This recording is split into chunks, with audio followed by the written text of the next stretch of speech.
Hi, are you thinking of getting into metal detecting but not sure which detector to get for your first one?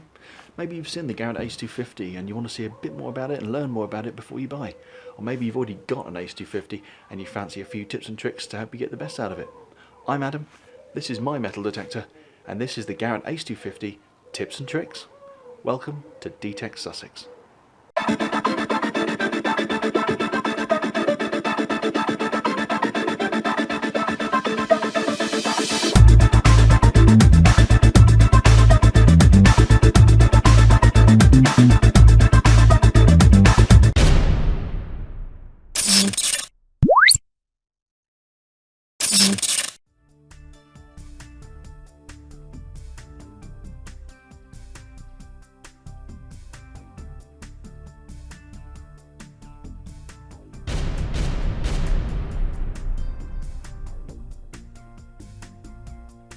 Okay, so let's have a look at the screen and the controls for the Garrett Ace 250. On the bottom there you see we've got 6 button clusters. We've got mode, sensitivity, discrimination, and then along the bottom there's power, pinpointer, and elimination. Now if I turn the machine on, just push the power button once, a couple of beeps while it calibrates, and then we've got our display. So at the bottom here we've got our sensitivity. What that does is it essentially controls the power of the magnetic field coming out of the coil. So the higher the sensitivity, the more powerful the field, so the deeper items that you'll find. However, depending on the type of ground you've got, you may want to just drop a couple of notches of sensitivity off the top, and you can adjust it by using the sensitivity control here. So plus makes it go up, minus makes it go down. I normally keep it about 2 off the top for most conditions. If the ground's dry, by all means, knock it up to the top and you'll get full depth on the machine. If it's a little bit wet, or if you're on the beach, knock it down a couple, and if you're getting a lot of chatter, knock it down a couple more. So here we've got our battery readout. You can see we've got a full charge in there now. On the left hand side we have our modes. So we've got coins, which is where we are now. All metal, jewellery, custom, relics, and coins. So what this changes is these blocks along the top here, and these blocks are basically ferrous to non-ferrous. When you pick something up, you'll have an indicator that comes up along the top here, just above this range, and it'll give you an idea of what it is that you've picked up. So down this end it'll be iron, as you can see detailed at the top there. So iron is right at the bottom. Then get into the sort of foil area, bottle tops, gold and bronze, and ring pulls. You've then got at the top here, you tend to get your nicer stuff. You can also get aluminium bottle tops and things up here. For example, pound coins tend to come about here. Silver would be up the top here somewhere. And all this does, changing the modes, is changes the discrimination. If you take some of these boxes away, it means you won't get a beep if you go over something. So in this mode, if I go over some iron, you won't get a beep. You'll get a little indicator, but you won't get a beep, so you won't get that beeping in your ear every time if you're not looking for it.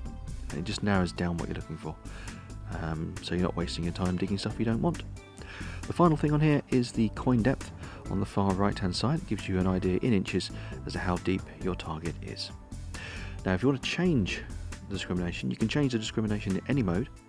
In fact, if I go to all metal, that gets all the blocks on, you can see.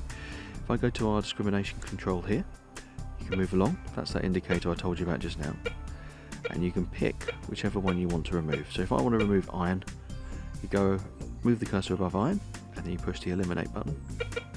Oops, just once, and it takes it off.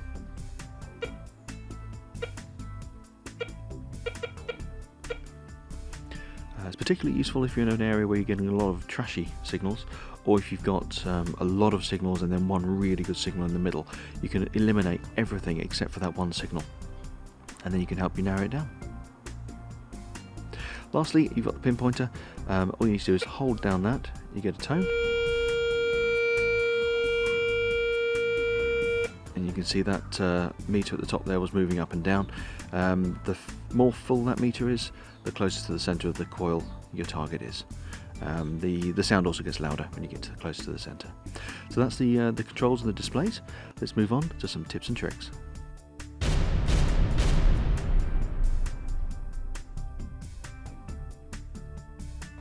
Okay, so first top tip is the coil. The stock coil comes with the Garrett Ace 250, is completely waterproof. You can submerge that in a couple of feet of water, absolutely fine, no problem. The coil I've got fitted at the minute is the Nell Tornado coil, and we'll look a bit more at this a bit later on. This is also completely waterproof. You can submerge that, no issue whatsoever. The control box, on the other hand, is not waterproof. Okay, this cannot be submerged, and it's strongly recommended that if you're out in the rain, you keep this covered, you get this protected. So get yourself a rain cover for your control box. Okay, these are cheap. These are 10-15 quid. 15 quid I think is the most expensive you'll get for a Garrett branded one. This was about £12 off of Amazon. And if I just pop this on now for you.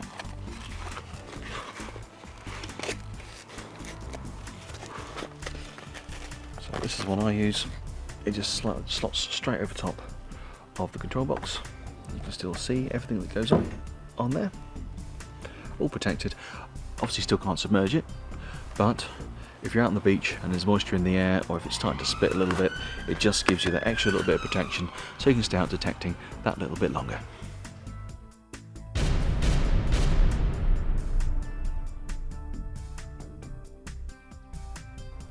Okay, this next tip is another bit of information that I didn't have when I needed it. I only found this out actually because of a few people commenting on the videos, so thank you very much for everyone who suggested this.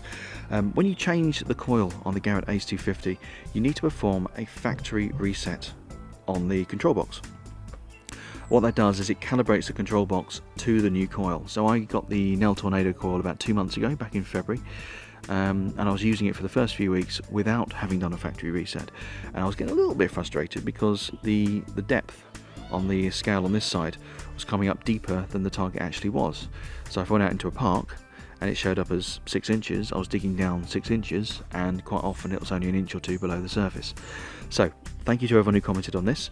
If you don't know how to do it, this is how you do it. And you do this every time you change the coil. I now do this every time I go out, just to make sure that the control box is in the perfect condition for detecting. So what you do is you turn the detector on, and then you hold down the power button. Once we're turned on, hold down the power button for about 5 seconds and wait for the double beep.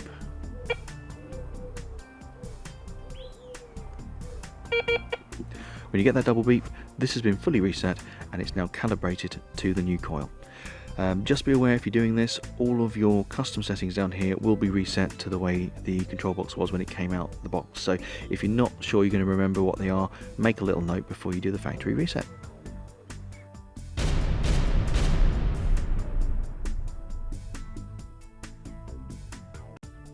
Okay, so the next tip is on power. So the control box takes 4 AA batteries. You can put 4 normal AA batteries in there. You'll probably get 7 or 8 plus hunts out of that. One suggestion is to use rechargeable batteries. You can put them in, use them probably for a fewer hunts, maybe 4 or 5 hunts out of that. Take them back, recharge them, pop them back in. You haven't got to spend any extra money buying new batteries. A lot cheaper and a lot better for the environment. Just be aware though, as the life of those batteries continues, the charge will reduce. So on a full charge you'll get fewer hunts as time goes on, but a good option. The batteries I use are industrial. Most brands will have an industrial range or possibly a professional range, same thing. Essentially what these batteries are, they give off slightly more power and they last longer. So I mean, I'll probably get 12 to 15 hunts out of a full set of industrial batteries. The other good thing about these is they're much less likely to leak. So if you do have to have them in your detector for a while and you're not using it for any reason, these are a good option because you're much less likely to get leakage and therefore damage to your machine. So there's my next tip: rechargeable batteries or the industrial type batteries. Moving on.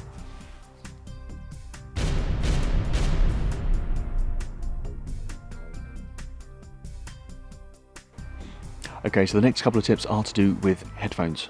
So you get yourself a nice set of over-the-head headphones. If you get a proper metal detecting set of headphones, they'll have a large jack on the bottom, like this, which is exactly what you need to go into the bottom of here. I don't use a proper metal detecting set of headphones. Garrett Ace 250, you don't need them. A standard set of headphones is absolutely fine, but they have the smaller type jack, and that will not go in there at all. So what you'll need is an adapter. You can pick these up really cheap on eBay, maybe £1 or £2, just to make it a little bit bigger. Go straight in there like that, and take your headphone jack. Perfect, good to go. Okay, so you found a good target. You've got a nice tone coming through your headphones. You put your metal detector down and you stand up to grab your shovel. And your headphones go flying. So the Garrett Ace 250, if you're using headphones, it's wired only. You don't have a wireless option. And a standard set of headphones, the cable isn't going to be long enough to let you put it down and then go and dig. And let's face it, it's a bit of a faff to keep having to do that every time. So I've got a couple of solutions for you. Number one, you can buy yourself a standard extension cable. These come in 1 meter, 2 meter, 3 meter, and it's just got a male and female headphone end. Just plug your headphones into here, plug this into your adapter on your Garrett, and away you go. Only drawback is you've then got an extra meter, 2 meters more, dangling about while you're detecting, getting in the way, getting caught up on stuff, and you don't want that. That's one solution. A better solution, and this is what I use, is one of these. Same idea. Still an extension cable, same sockets on the end, but in the middle you've got this spring. It's all coiled up like a telephone wire. So it's nice and tidy when you're not using it, and then when you need to stretch, need to get up and do something, it stretches to accommodate. So I really suggest getting one of these. Let me attach it to the detector and I'll show you it in action. Okay, so I fitted my coiled extension onto here. I found my target. I've got a good signal through the headphones. I put the detector down and I stand up to get my shovel. Absolutely fine. All that extra stretch. Plenty of room for you to do anything you need to do and get that target up above the ground.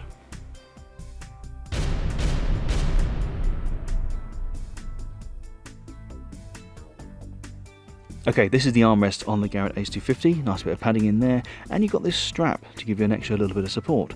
Now, this might seem obvious to some people, but I spent 6 months. Seriously, I had this detector for 6 months before I finally figured out how this strap works. So, in case you're having the same trouble, this is how it works. What you've got, this is how it came out of the box. I've set it up now, this is exactly how it came out of the box for me. So it's a long strip and it's got Velcro in the middle. And I spent ages trying to figure out how that was going to go through there and attach with the Velcro, because there's no Velcro there. I tried all sorts of things. This is how it's done. Okay, so undo the Velcro. You notice this end has just got a single end on it, just flat. This end has got a double end on it. So if you pull the flat end all the way through, that stops in the hole.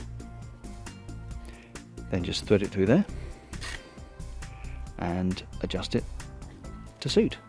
And there we go, an extra little bit of support on the Garrett Ace 250.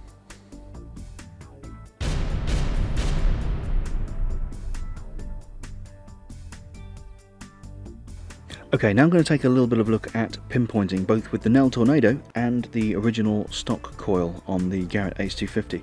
Now, I've been over my entire garden. There's a lot of junk under my garden, so it's very, very difficult for me to find an area that hasn't got a target that's going to interfere with this. So I'm going to do most of this with the detector turned off, but I'll describe what you'd normally find as I'm going. So in front of the camera there is a 20p piece on the patio.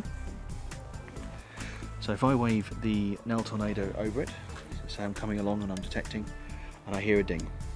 Now, because of the way the Nell Tornado is set up, the magnetic field doesn't go around the outside, it goes down the middle here. It's like a blade going into the ground down this central part where this overlap is, going all the way front to back. So if I get a beep, it could be that the target is at the front, it could be in the middle, it could be at the back, and that's quite a large area to judge. Okay, so if you want to be a bit more precise with it. Now, if you do use the pinpointer on the machine, the strongest point will be directly below the center. I've discovered that by playing with it. One other thing you can do with the Nell Tornado or any double D coil is, as you're swinging around, you find your target and then you move, keep swinging, small swings, move forwards, and when you get to about there, the beeps will stop. And at that point you know that that target is at the back there, roughly where that back notch is, where the 20p is now. Okay, so you know it stops there. Make a mental note where that point is at the back of the coil, and then come back. And it should stop around about there. If it stops further back, then you know that the item's bigger than a coin. It might be a bit of pipe, perhaps, something like that, but a bigger item. But if it stops about there, about the same point you pinpointed before, then you know it's a coin, and you can get right down and dig a very small hole to get that target. For the stock coil, this is the stock coil that comes with the Ace250. It's a lot smaller than the Nell Tornado, and it works slightly differently. If you go back to watch my previous videos, you'll see an explanation when I first got the Nell Tornado as to specifically what the differences are. But essentially, this goes over the target. You'll get a ding, if it's quite shallow, you'll get a ding around about here, in this area. Now, if you look at their coil, there's a little notch just there. If you use the pinpointer on the Garrett Ace250, the point at which the target signal is at its strongest is when the target is just in front of that notch, pretty much just there. So if I put that down, if I was pinpointing, that's where the target would be. Just be aware with this when you're detecting that the shape of the field covers the entirety of the circle, but it comes down in a sort of a rounded cone shape. Okay, so you need to make sure you're doing very slow sweeps with this. Very, probably overlap by about half the length of the coil as you're going along, otherwise you risk missing some of the deeper targets.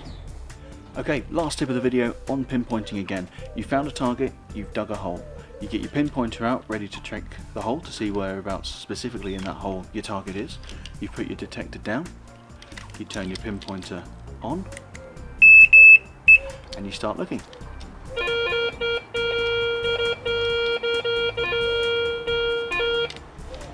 That's the detector beeping.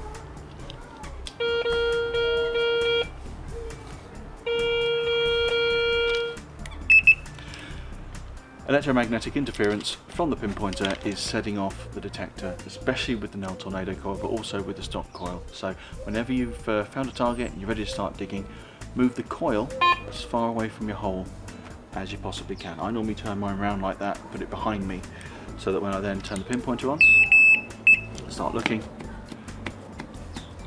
don't end up with a deafening roar in your ear as this sets off the metal detector.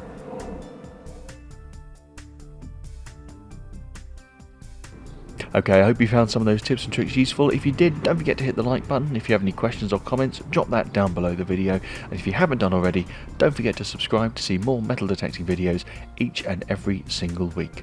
Take care of yourselves. I'll see you soon.